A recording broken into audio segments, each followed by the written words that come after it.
सभी लोग को चारों साहब के ध्यान में लाइए और जनता को इस बारे में आगाह करने में हमारा सहयोग करें कि वो कोविड प्रोटोकॉल को फॉलो करें। सभी लोग मास्क लगाएं और अगर लोग मास्क नहीं लगाते तो उनको रोकने टोकने में भी हमें आपका सहयोग चाहिए। और जो ज़िला स्तर पर हम लोग बहुत सारे प्रयास करते हैं शासकीय योजनाओं को अच्छे तरीके से लागू करने के लिए, तो उसमें आप लोगों का फीडबैक भी इम्पॉर्टेंट होता है। कहीं जहां हमारी नज़र नहीं पहुंच पाती उसके बारे में आप लोग जानकारी देते हैं, हमें आगाह करते हैं और उसके आधार पर हम परीक्षण करने के बाद कई बार जो बहुत ऐसी त्रुटियां होती हैं उन्हें सुधार लेते हैं। जनता का कोई नुकसान हो रहा होता है या किसी को कोई पात्रता अनुसार लाभ नहीं मिल रहा होता है तो उस और ध्यान जाने पर हम उसे सुधार लेते हैं समय रहते। बहुत सारी ऐसी भी समस्याएं होती हैं जिनमें कि हम हमारे स्तर से हमले में कोई त्रुटि की होती है और उसके बाद आपकी ओर से हमें कोई उसमें फीडबैक मिलता है और हम काम करते हैं तो हम अपनी त्रुटियां सुधार भी लेते हैं। तो सभी तरीके से मिलजुल के हम लोग आपस में जब काम करते हैं, आप एक बहुत महत्वपूर्ण जिसे अंग हैं, जिसे कहेंगे कि हम जनता के हित को साधने के लिए जो शासन की मंशा है उसमें, तो मैं आप लोगों से यही अनुरोध करने के लिए मैंने आपको बुलाया था कि पहली चीज़ तो ये कि नया साल है, आप सभी लोगों को बहुत सारी शुभकामनाएं, हम मिलजुल कर काम करेंगे। और दूसरी बात ये कि आपके अगर कोई ध्यान में ऐसी बातें आती हैं, आप लोग उसको हमारे ध्यान में भी लाते हैं, आगे इसी तरीके से अपने रोल को आप अदा करिए। हम लोग इसको मिलजुल के जिस तरीके से समस्याओं का निराकरण करना है और लोगों को लाभ दिलाना है वो हम करेंगे। अभी धान उपार्जन में भी हम लोग काम कर रहे हैं और बहुत सारी शासकीय योजनाएं ऐसी हैं, ख़ास तौर से जो स्कूल शिक्षा विभाग से संबंधित हैं और महिला बाल विकास विभाग से संबंधित हैं, इवन रेवेन्यू से संबंधित हैं। उनमें सब में आप लोगों का बहुत सारा समय समय पर मुझे फीडबैक मिला है और उसके फीडबैक के चलते हमने कई सारी जो ऐसी स्थितियां थी जहां हमारे तरफ से कुछ कमी रह जा रही थी उसे हमने सुधारा भी है।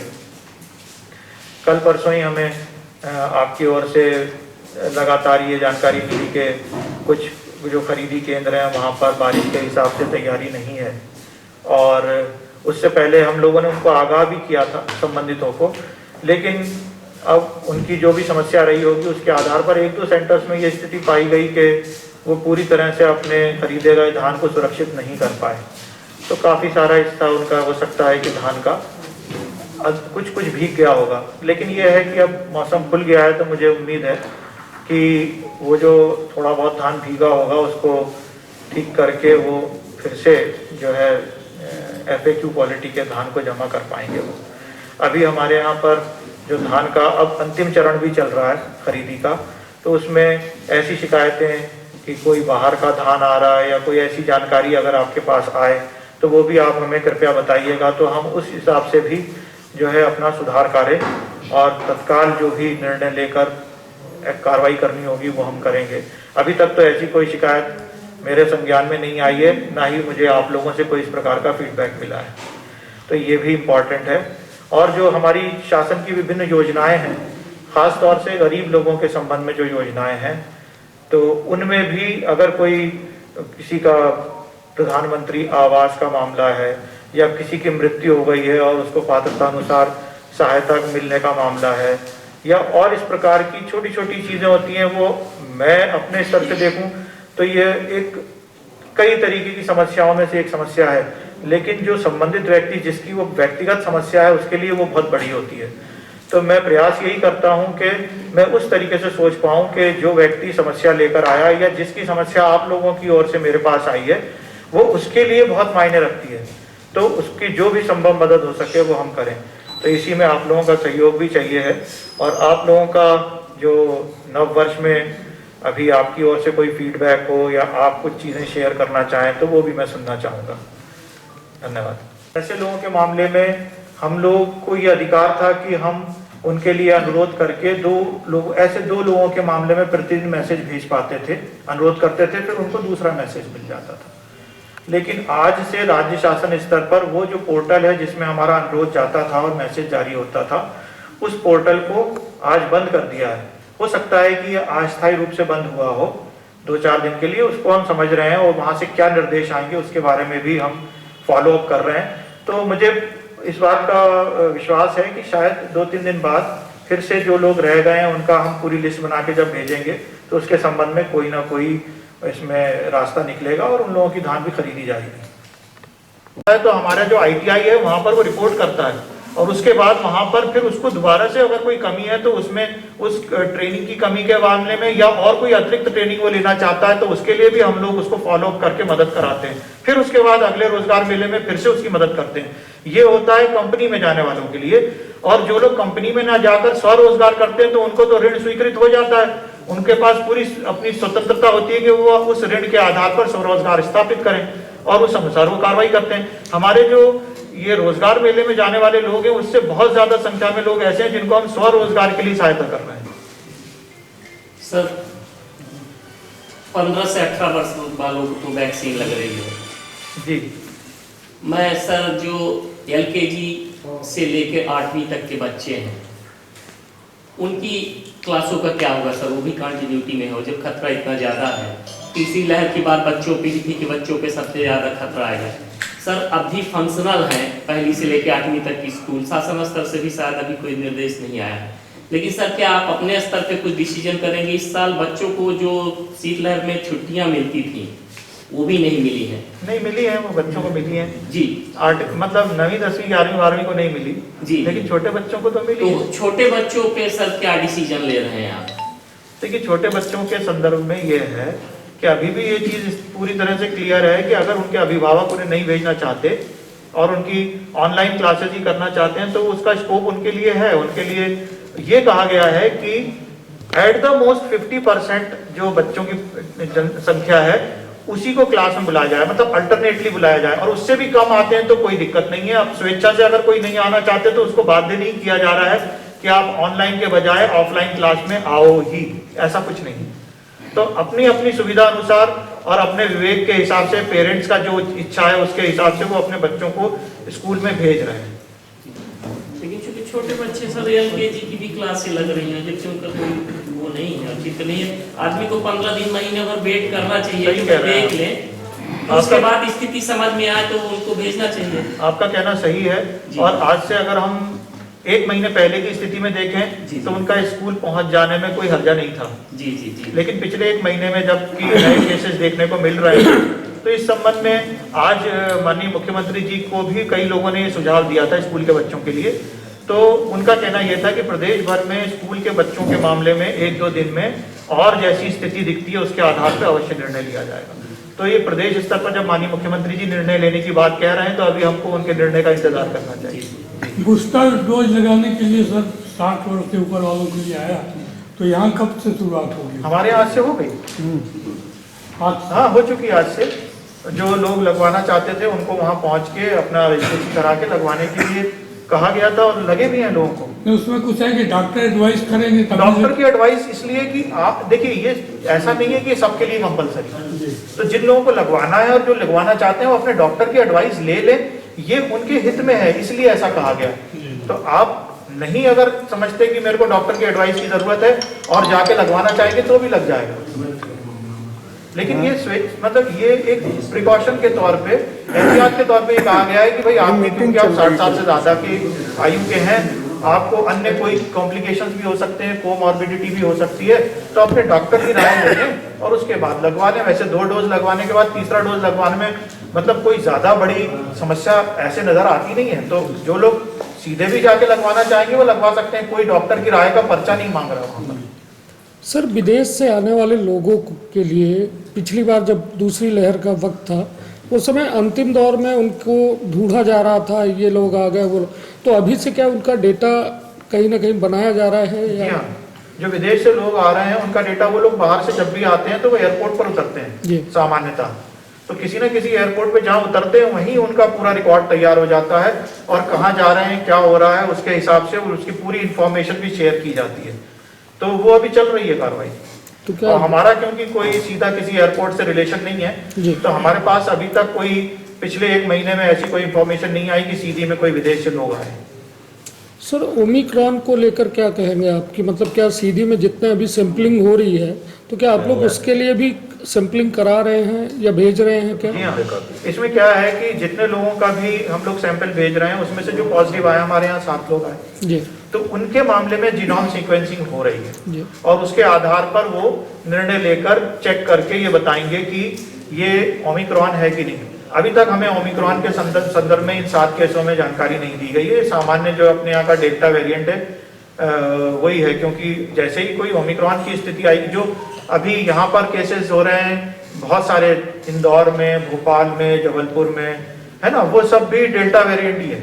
जी ऑल इंडिया परमिट लेके बहुत गाड़ियाँ रात को आती है, मजदूरों को महाराष्ट्र से और सबसे यहाँ से भी लोग जाते थे, तो चूँकि वहाँ महाराष्ट्र वगैरह में ज़्यादा फैला हुआ है तो वो रात को आते हैं, रात को वही लोग पैसेंजर उतरते हैं अपने अपने गाँव से, उनकी चेकिंग के लिए क्या व्यवस्था है? हमने आरटीओ साहब को ये बताया है कि आप वहाँ से आने वाली, बाहर से आने वाली बसेस का पूरा टाइम शेड्यूल हमें दीजिए और उसके हिसाब से ही हमारा दल जो है वो मतलब दिन में भी काम कर रहा है, रात में भी काम करेगा और उन बसों को स्पेसिफिकली टारगेट करेगा जो बाहर के राज्यों से आ रही कर रहे हैं। हम लोगों ने वो शुरू करा है और आगे और पक्के तरीके से हम लोग अपनी व्यवस्था को जमा देंगे, तो आप देखेंगे कि रात में दिन में पूरे सभी लोगों की स्कैनिंग हो रही है। सर तीसरी लहर की शुरुआत हो चुकी है और कोरोना काल में ही कभी कभी ऐसी घटनाएं हो जाती हैं जो प्रदेश भर में चर्चित रहती सीडी की, खासकर स्वास्थ्य व्यवस्था को लेकर। सबसे बड़ी चीज नंबर 1 है जो समस्या सब छोटी छोटी सी, एम्बुलेंस किसी को समय पे नहीं मिल जाती, जिसमें किसी की मृत्यु हो जाती है, कोई यहाँ वहाँ परेशान रहता है। इसके लिए सर जो हमारे हम लोगों की तरफ से एक राय है, इसके लिए एक मॉनिटरिंग करने की कोई एक जिम्मेदार व्यक्ति बैठाया जाए ताकि कोई आम आदमी या कोई पत्रकार साथी या कोई अधिकारी ही अगर किसी को एम्बुलेंस दिलवाना है, भेजना है इमरजेंसी में, उसको समय पे एम्बुलेंस मिल सके। क्योंकि अभी तक में हाल में तो सब राम भरोसे चल रहा है। सीधी जिले का स्वास्थ्य व्यवस्था बिना कलेक्टर के आज तक नहीं चला है। लगभग 3-4 कलेक्टर जब से मैं सीधी में आया हूँ सर, आप चौथे हैं, बिना कलेक्टर के नहीं चला है। क्योंकि अपने से अधिकारी जो है तो जितना काम करते हैं तो माननीय पीआरओ साहब को भी पता है। तो इसमें सर आपकी तरफ से क्या सुदृढ़ व्यवस्था की जाएगी? देखिए, ये समस्या जो आपने बताई है समय समय पर आई है। मेरे पास भी रात को लोगों के फ़ोन आते हैं कई बार और वो ये कहते हैं कि साहब उनको मतलब ये गए, मरीज़ गए और उनके लिए उनको समस्या है। तो वो आपकी बात पूरी तरह से सही है और इसमें और सुधार कार्य कैसे हो और उसमें हम अपनी जो अवेलेबल एम्बुलेंसेज हैं उनको कैसे सही तरीके से मॉनिटर करें कि लोगों को मिल जाए और नई एम्बुलेंस भी हम उसमें अपनी फ्लीट में जोड़ पाएँ। इसके लिए आपने अभी मुझे ध्यान दिलाया, मैं आगे इसमें ध्यान मतलब कार्रवाई करता ही हूँ इसमें। ठीक कह रहे हैं आप सर। एक ये है कि जैसे प्राइवेट स्कूलों में जो गार्जियन है, कोरोना काल की वजह से कुछ लोग फीस नहीं जमा कर पाए थे। अभी एक मामला है सर, पनवार में एक साई ज्योति विद्यालय है, उसमें छात्राओं के साथ मारपीट की गई है। हाँ, मैंने उसमें डीओ साहब को कहा है कि इसमें तत्काल कार्रवाई करें, संबंधित स्कूल प्रबंधन से स्पष्टीकरण लें, वो कार्रवाई कर रहे हैं। और दूसरी बात, ऐसे मामले जो आप बता रहे हैं कि फीस कोविड के कारण नहीं जमा कर पाए, ऐसे कई सारे लोगों के केसेस हमारे पास जन सुनवाई में भी आते हैं। तो उनमें सब में हम ये प्रयास करते हैं कि उनको जो फीस वो जमा नहीं कर सके और वो टीसी चाह रहे होते हैं बेसिकली, क्योंकि जब फीस जमा नहीं कर पा रहे तो वहाँ बच्चों को पढ़ाना कंटिन्यू नहीं कर सकते वो, तो उनके मामले में किसी दूसरे स्कूल में उनको एडमिशन मिल जाए, टीसी उनकी मिल जाए, भले ही फीस जमा नहीं भी हुई है। तो ये हम लोग इंश्योर करते हैं और अधिकांश केसेस में हम इसमें कामयाब भी हो जाते हैं। सर, इसमें स्कूल संचालक से अगर पूछा जाए कि आप लोग टीचर क्यों नहीं देते, वो बोलते हैं कि वही हमको भी टीचर को सैलरी देनी होती है, हम वो सैलरी कहाँ से लेके आएंगे, घर से तो लेके आएंगे नहीं, इन्हीं से मिलेगा तो हम टीचर को देंगे। फिर वही चीज़ टीचर कंप्लेन करेंगे सर आपके पास, इसमें कुछ क्या करेंगे? अब जैसे अगर ये ऐसा समझ लीजिए इसको कि किसी स्कूल के अगर 50% या 60% बच्चे ही फीस नहीं दे रहे हैं, है ना, तो हमको ये सोचने में मजबूर होना पड़ेगा कि इस तरीके से काम नहीं चलेगा। लेकिन अगर मान लीजिए कोई किसी स्कूल के 1 या 2 बच्चे के मामले में ऐसी स्थिति आती है और उनके मामले में परीक्षण करने के बाद ये पाया जाता है कि वाकई में वो असमर्थ हैं, उन्हीं के मामले में हम लोग इंटरफेयर करते हैं। अगर ऐसा होने लगे कि सबके मामले में इंटरफेयर करें तो फिर बच्चे कोई फीस देगा ही नहीं। तो उसकी जो क्या उसकी समस्या है, क्या वो वास्तव में नहीं दे सकता, इन सब चीज़ों को समझने के बाद ही स्कूल प्रबंधन से इस बारे में फॉलो अप करते हैं कि भाई इनकी मदद करिए, भले ही आपकी फीस नहीं दे पाए। सर भी करते हैं और इधर हॉस्पिटल ड्यूटी भी करते हैं, उसके लिए सर कर्मचारियों की कमी पड़ जाएगी, तो सर उसकी अगला क्या व्यवस्था रहेगी? हमें जो है हमसे प्रस्ताव मांगे गए थे राज्य शासन द्वारा, हमने 3 दिन पहले प्रस्ताव भेज दिए हैं, लगभग 100 अतिरिक्त कर्मचारियों के इसके लिए भेजे हैं। तो हो सकता है कि अगले 2-3 दिन में, 4 दिन में उसकी स्वीकृति आ जाएगी, तो फिर अतिरिक्त कर्मचारी हम लोग अप्लाई कर पाएंगे। वर्तमान में ऑक्सीजन की उपलब्धता तो पर्याप्त है सर। वर्तमान में तीसरी लहर के लिए बच्चों को कहा गया है कि ज़्यादा इफेक्टिव करेगी और तैयारियां भी लगभग की गई हैं। तो सर अभी तक कितने हमारे पास आइसोलेशन बेड्स हैं और कितनी ऑक्सीजन की व्यवस्था है सर? कितने ऑक्सीजन बेड है, नॉन ऑक्सीजन बेड है? तो सर देखिए, ये बात सही है कि जितने बड़े शहर और बड़े ज़िले हैं उनकी तुलना में सीधी में जो है उनकी जनसंख्या भी कम है, सीधी की शहर की जनसंख्या भी कम है और वैसे भी पूरे सीधी ज़िले की भी जनसंख्या कम है। हमारे यहाँ अभी जो मेरी जानकारी है उसके हिसाब से लगभग 48 जो है ICU बेड्स हैं हमारे पास, जी, और उनमें से 18 बेड जो है वो कॉमन तरीके की बीमारियों के लिए हम चला रहे हैं और 30 बेड्स हमने जो है कोविड के लिए ही रिजर्व करके रखे हैं। तो हमारी तैयारी उस हिसाब से, और 10 बेड जो हैं चिल्ड्रन ICU के भी हमारे पास हैं, वो पूरी तरह से तैयार करके हमने रखे हुए हैं।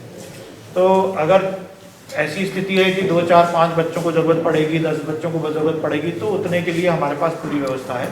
और बच्चों के मामले में यदि कोई और ऐसी स्थिति बनती है तो फिर हम उनको रेफ़र कर सकते हैं, लेकिन 10 बच्चों तक की जो अगर कोई ऐसी स्थिति आएगी तो हम यहाँ उनको इलाज दे सकते हैं।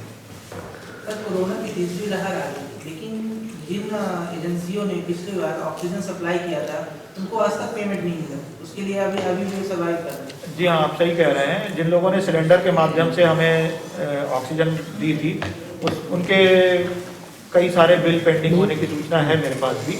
उसमें समस्या ये आ रही है कि जिन लोगों ने हमको ऑक्सीजन सप्लाई की थी उनके आपसी विवाद के कारण थोड़ा सा कॉम्प्लिकेशन हुआ है। हुआ ये था कि जो मूल रूप से जिस एजेंसी को ऑक्सीजन सिलेंडर्स देने थे उसने ट्रांसपोर्टर करके 2 एजेंसी और थी उनको एम्प्लॉय किया और उन्होंने हमें सिलेंडर्स दिए थे। फिर उसके बाद जो ट्रांसपोर्टर्स थे उनको जो है उस संबंधित एजेंसी ने उनका ड्यू नहीं दिया, तो उन्होंने हमारे यहाँ आपत्ति लगाई कि साहब हम इनके लिए काम करा था हमने और इन्होंने हमें पैसे नहीं दिए हैं। तो उसके संदर्भ में उन्होंने, अब वो चीज़ क्लैरिफाई हो गई है, जो मूल एजेंसी थी जिसने सिलेंडर्स दिए थे और ऑक्सीजन दी थी उन्होंने लिख के दे दिया है कि जो इनका ड्यू है वो हम देने को तैयार हैं, भले ही आप सीधे दे दीजिए या हमारे माध्यम से दे दिए, तो वो हम जल्दी पेमेंट हो जाएगा। सर पिछली कोरोना लहर में पूरे देश में रेमडेसिविर को लेकर हाहाकार मच गया था। गनीमत की हमारे जिले में वो दिक्कत नहीं आई, पर्याप्त रेमडेसिविर हम मिले थे। इस बार क्या स्थिति है सर? देखिए, रेमडेसिविर हमारे यहाँ अभी भी पहले से रखे हुए थे, लेकिन अब जो कोविड का जो ट्रीटमेंट का प्रोटोकॉल स्वास्थ्य विभाग द्वारा जारी किया गया है उसमें रेमडेसिविर प्राथमिकता अब है ही जी। तो ऐसी स्थिति में अब रेमडेसिविर की कोई मुझे नहीं लगता है मार जी। तो और दूसरी बात मैं आपको बताना चाहूँगा कि अब की बार ऐसा प्रतीत हो रहा है कि गंभीर केसेस जिनमें कि लंग्स इन्वॉल्व हो जाएं और उसके बाद उनको स्टेरॉइड देना पड़े या फिर रेमडेसिविर वाली जैसी कोई दवाई देनी पड़े, ऐसी स्थिति सामान्यतः हम लोग मान के चल रहे हैं कि नहीं होगी। जो अभी तक का एक्सपीरियंस है उससे ये बात प्रमाणित भी है। सर, कोविड जो सीधी जिले में बढ़ता जा रहा है और आगामी 12 जनवरी को सीधी जिले में कई सारे व्यापक तौर पे कार्यक्रम होंगे, उन कार्यक्रमों में प्रशासन क्या व्यवस्था बनाएगा जिससे कोविड गाइडलाइन का पालन हो सके? नहीं, आपका किन मतलब सर सूर्य नमस्कार भी होगा क्या 12 तारीख को? क्या है उसकी स्थिति अभी? स्वामी विवेकानंद जी की जयंती पर सूर्य नमस्कार होता है, लेकिन वो खुले में होता है, बहुत दूर दूर खड़े होकर लोग करते हैं। बच्चों का इन्वॉल्वमेंट ज्यादा होता है सर, इसलिए मैं पूछ रहा हूं। स्कूल लेवल और लंबे स्ट्रेंथ में हो जाता है। जी, आपका कहना सही है। मुझे लगता है कि ये भी कोविड के दृष्टिगत बहुत ही सांकेतिक रूप से और मतलब इनका कोविड के प्रोटोकॉल को फॉलो करते हुए ही किया जाएगा। आपको ध्यान होगा कि अभी कल भी एक खेलकूद का कार्यक्रम माननीय सांसद महोदय ने निश्चित किया था, जिसे उन्होंने अब नहीं कर रहे हैं, उसको मना कर दिया उसके लिए। तो इस तरीके से अगर मान लीजिए ये सूर्य नमस्कार या और कोई जो इस प्रकार के कार्यक्रम स्वामी विवेकानंद जी की जयंती के उपलक्ष्य में 12 तारीख को होने थे, वो सांकेतिक रूप से कर सकते हैं, भीड़ नहीं करेंगे। वो तो सबको इस बारे में ज्ञान है, जानकारी है, इसका एहतियात रखना है। ये तो सर एक भव्य यात्रा होती है जो बड़े व्यापक तौर पर, जिसमें हजारों लोग जो है शहर में यात्रा करते हैं सर, बड़े स्तर पर होती है। तो क्या वो आयोजन होगा, क्या प्रशासन उसमें व्यवस्था बनाएगा गाइडलाइन के लिए? अभी तो अप्लाई किए होंगे सर वो लोग। अच्छा, विशाल स्टेडियम से शायद इनका शुरुआत होगी, पूरे शहर में यात्रा की हजारों की संख्या में इकट्ठा होती है। मुझे मेरे संज्ञान 12 तारीख को करते हैं यहाँ पे। तो हो सकता है कि वो जो आदेश जारी हुआ है धारा 144 का कि कोई से जुलूस जल्द से नहीं निकाले जाएंगे और मेले नहीं होंगे, तो शायद उन्होंने अपने आप ही निर्णय ले लिया होगा। हमारे पास तो कोई अभी नहीं, अभी तो सर ये है कि प्रचार प्रसार भी हो रहा है, पर्याप्त चल रहा है सर, अच्छी स्ट्रेंथ में होना, होर्डिंग वगैरह सब, स्टेडियम से शुरुआत होती है, पूरे शहर में रैली होती है, डोर टू डोर सर इसका प्रचार चल रहा है। चलिए मैं चेक कराता हूँ, अगर ऐसा कोई आयोजन हो रहा है तो उसमें कोविड प्रोटोकॉल का पूरा पालन होना चाहिए, ये आयोजकों से सुनिश्चित कराएंगे हम। सर एक आखिरी सवाल है, जिला चिकित्सालय में ऑक्सीजन कॉन्ट्रैक्टर और जिम्मेदार अफसरों ने मिलकर लंबा घोटाला किया, जिसका आपके यहाँ से पूर्व कलेक्टर साहब के यहाँ पत्र जाए, मीडिया से भी आया है, भोपाल से भी आया है, लेकिन सब कागजों में ही रह गया। अभी हकीकत में उन पर कोई कार्रवाई नहीं हुई। और इधर कॉन्ट्रैक्टर अभी कुछ पेमेंट जैसे फंसे हुए हैं, जैसे जहाँ 35 लाख था, 45 लाख था, तो जाते जाते जिन्होंने पूरा वो कर दिया, कुछ सिविल सर्जन चेंज होने के कारण कुछ पैसा उनके फंस गए। सर उनमें क्या कार्रवाइयाँ होगी या जांच पे जांच चलती रहेगी या फिर कॉन्ट्रैक्टर पूरा पेमेंट पा जाएगा? नहीं, अगर कोई अनियमितता हुई है तो उसकी तह में जाके और उसके आधार पे जो उनकी कमियां हैं, अगर वो ऐसी कमियां हैं जिनके आधार पर उनका पेमेंट नहीं रोका जा सकता तो पेमेंट हो जाएगा। लेकिन अगर उन्होंने कोई सिलेंडर नहीं दिए या कोई सप्लाई नहीं की और उसके बजाय बिना कुछ दिए हुए पेमेंट चाह रहे होंगे तो वो तो कभी कामयाब नहीं हो पाएंगे। उन्होंने 1000 चढ़ा दिया, ये ने भी माना है 4 गुना काफी उसमें हुआ है। तो ये इस प्रकार की जो जांच चल रही है, ये किस स्तर पे चल रही है? अभी मेरे संज्ञान में तो नहीं आई है। तो भोपाल से टीम भी आई थी इसमें जांच करने के लिए कि जो उसकी क्षमता थी ऑक्सीजन उससे ज्यादा वो किया गया था, 4 गुना ज्यादा उपयोग किया गया, 4 गुना ज्यादा ऑक्सीजन सप्लाई कर देना और इस टाइप की उन्होंने शिकायत की है। जी। चलिए आपके माध्यम से पता चली, इसके बारे में मैं जानकारी लेता हूँ, कार्रवाई करूँ। जारी किए थे जांच वगैरह, फिर वो बदकिस्मती से उनका ट्रांसफर हो गया और ये मामला यही हो गया। सर चुरहट बाजार और मोहनिया तक का मार्ग, सर क्या वजह है कि इस तरीके से स्थिति में है कि लोग आज वहाँ धूल और उसके शिकार होते जा रहे हैं? अब ये तो आपको सब पता है, उस मामले में मैं केवल इतना कह देता हूँ। देखिए क्या है कि ये 2 एजेंसियों के मध्य झगड़े का मामला है, एक है MPRDC और दूसरा है PWD। तो PWD ने इस पूरी सड़क के मामले में अपनी तरफ से एक एस्टीमेट बना के भेजा था और उस एस्टीमेट का जो उनका आकलन था वो लगभग 40 करोड़ के आसपास था, है ना। और जब उस एस्टीमेट को उन्होंने उसके आधार पे कार्रवाई करने के लिए आवंटन चाहा तो MPRDC और नेशनल हाईवे की ओर से इसका पुनः आकलन किया गया और उन्होंने उसको कम करके 10 करोड़ कर दिया। तो PWD है, उन्होंने कहा कि हम इतने कम में काम नहीं कर पाएंगे, इस वजह से ये काम रुका हुआ है। अब इसमें जल्दी ही MPRDC काम करेगा। उनका लॉजिक ये है MPRDC का कि जब ये मेन बाईपास वाला जो हाईवे है 4 लेन का वो बन जाता है तो उसके बाद इस वाली सड़क पर ज़्यादा ट्रैफिक नहीं रहेगा, तो उतना बड़े पैमाने पर और बड़ा काम मतलब ज़्यादा बजट से और करने की आवश्यकता नहीं है। तो उस जो बदली हुई परिस्थिति है उसके हिसाब से वास्तव में कितनी स्ट्रेंथन सड़क होनी चाहिए उसके हिसाब से 10 करोड़ में काम हो जाएगा। तो वो दोनों का आपसी जो काम को लेकर टेक्निकल उनके जो तरीके हैं उसका अंतर होने की वजह से ये चीज़ है। मगर मेरा कहना ये है कि जल्दी ही ये MPRDC अपने आप वो काम शुरू कर देगा। सर NH को सीधी लेके जिले में चश्मा घोटाले का मामला सामने आया था, जो बच्चों को दिया जाना था स्कूलों में, हाँ। छात्रों को, वो आज तक न तो वितरित हुआ न फर्मों को वापिस हुआ। ये मेरे संज्ञान में नहीं है, मैं इस संबंध में जानकारी लूंगा और कार्रवाई करूंगा। आपने बताया। छोटा सा सवाल है सर, पिछले कोविड काल के दौरान जिन लोगों की मौत हुई थी उनको मिलने वाली आर्थिक सहायता उनके परिजनों को अब तक नहीं मिल पाई। नहीं, आप ऐसे कैसे कह सकते हैं?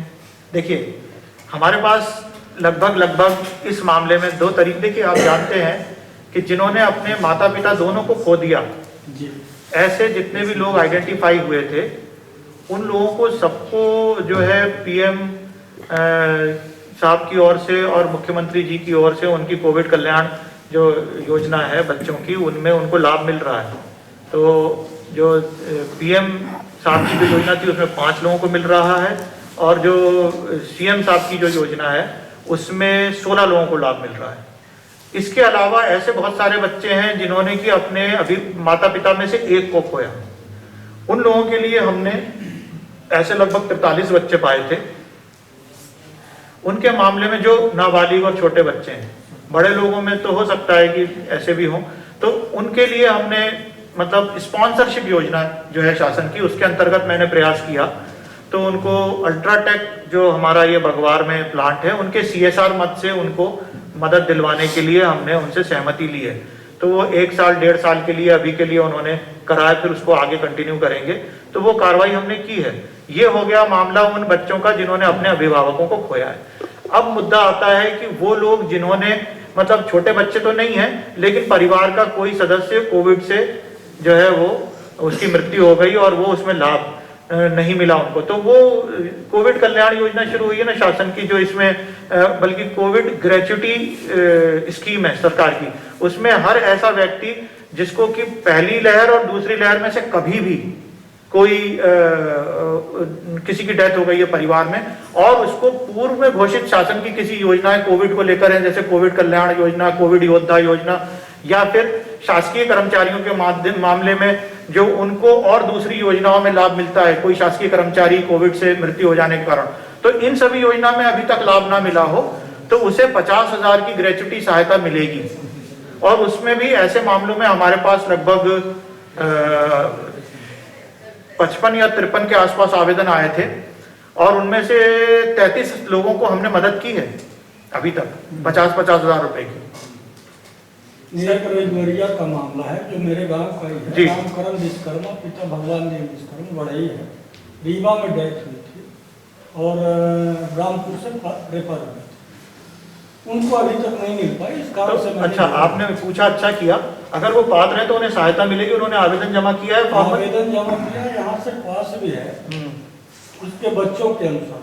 वो लोग कल फोन किए थे, इसलिए हम तो हो सकता है कि उनका आवेदन अभी कुछ दिन पहले आया हो, तो मैं चेक करा लेता हूँ, उसमें कार्रवाई हो जाएगी। नाम बता दीजिए आप, तो मैं चेक करा लेता हूँ उसको। रामकरण विश्वकर्मा, रामकरण पिता भगवान देव।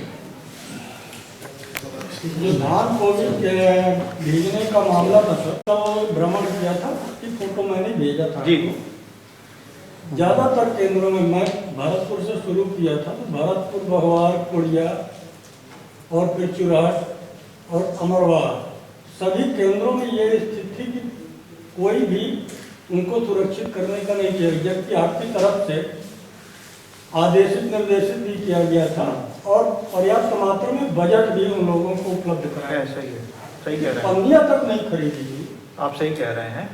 उनको बल्कि ये कहें कि कल सुबह से पन्नी लेके बांटने का काम भी जिला जो हमारे आपूर्ति अधिकारी हैं वो लेके भागे कि कुछ जगह जहाँ पर ऐसा है कि वाकई में दिक्कत हो सकती है तो उनको पन्नी दे देंगे। आप सही कह रहे हैं, ऐसी शिकायतें और स्थितियाँ हमें मिली हैं, और उन लोगों ने मतलब हमने इनको कम से कम पिछले 10-12 दिन पहले से बताना शुरू किया था कि ये बारिश का फोरकास्ट है और आप अपनी चीज़ों को ठीक करिए। अब वो क्या कर रहे थे, समस्या ये आ रही थी कि वो ये कह तो रहे हैं कि साहब हमारा ट्रांसपोर्टेशन नहीं हुआ, इस प्रकार की शिकायत करते हैं वो। जब आप उनसे बात करेंगे कि साहब ये आपका ऐसा क्यों हो रहा है जी, तो वो कहते हैं कि साहब हमारा ट्रांसपोर्टेशन नहीं होने के कारण ये ऐसा फैला हुआ है, अब हम क्या करें, हम इतने की थोड़ी कर सकते। लेकिन असलियत ये है कि ट्रांसपोर्टेशन के लिए तैयार नहीं है उनका जो धान है, उनको उसको सिल के स्टैकिंग करके तमीज से लगा के रखना चाहिए और उसको पन्नी से या जो भी कोई तिरपाल है उससे ढक के रखना चाहिए, तब माना जाता है कि वो ट्रांसपोर्ट करने के लिए रेडी है। अब उन्होंने क्या किया हुआ है, कई जगह पर लाइन से सिंगल लाइन के हिसाब से बोरे खुले हुए रख रखे, ना उन्हें सिला है और ना ही उसकी स्टैकिंग की है। तो उन लोगों को बार बार इस बारे में समझाया गया, जैसे ही स्टैकिंग कर देते हैं तो भीगने की आशंका कम हो जाती है, क्योंकि वो बहुत कम जगह गिरता है, ऊपर से आप उसे ढक दीजिए तो भीगेगा नहीं। अब उसमें ऐसी कुछ जगहों पर जहां आप बता रहे हैं 3-4 जगह हैं, 3 तो मेरे ही ध्यान में है, भगवार आपने बताया, भरतपुर बताया, और ये चुरहट यहाँ पर है, लकोड़ा में है। ये 3-4 जगह पर ऐसी समस्या देखने में आई है। बाकी सब लोगों ने अपना अच्छे से स्टैकिंग भी की हुई थी और ढाका भी हुआ था इधर सियावल तरफ पूरा। लेकिन क्या कह सकते हैं, अब बताने के बावजूद भी अगर सतर्कता नहीं बरतते हैं और अपनी कार्रवाई ना करें तो उसमें दिक्कत तो है। आपके आदेश का पालन नहीं करेंगे तो किसके आदेश का पालन करेंगे? अब वो असल में क्या है कि मुझे लगता है कि कार्य की अधिकता के कारण या नासमझी के कारण या जिस भी वजह से उन्होंने किया हो, बार बार बताने के बाद भी, तो अगर हल्का फुल्की भी गया होगा तो मुझे लगता है कि वो उसको दोबारा से रीपैकिंग करके और ठीक कर सकते हैं, क्योंकि धान में 1 आध दिन का पानी अगर आ जाए तो वो उतना ज्यादा उसको कोई विपरीत असर नहीं पड़ता है। नहीं, जो भी लापरवाही के कारण हुआ उनको दंडित करेंगे। वो ऑटोमेटिकली दंडित होंगे ना, जब उनका धान रिजेक्ट होगा जो वो ले चुके हैं। अगर वो एफए की क्वालिटी का नहीं होगा तो वो रिजेक्ट होगा, और रिजेक्ट होगा तो उसकी भरपाई उन्हें स्वयं करनी होगी, वो तो ऑटोमेटिकली दंडित होंगे ही। इसके लिए सर को कहने लगे कि किसानों की धान नहीं है, किसानों की धान नहीं है। जी हाँ, ठीक है। यही वाले ऑपरेटर बैठा है। Thank you. आपने नाश्ता लिया? नहीं लिया?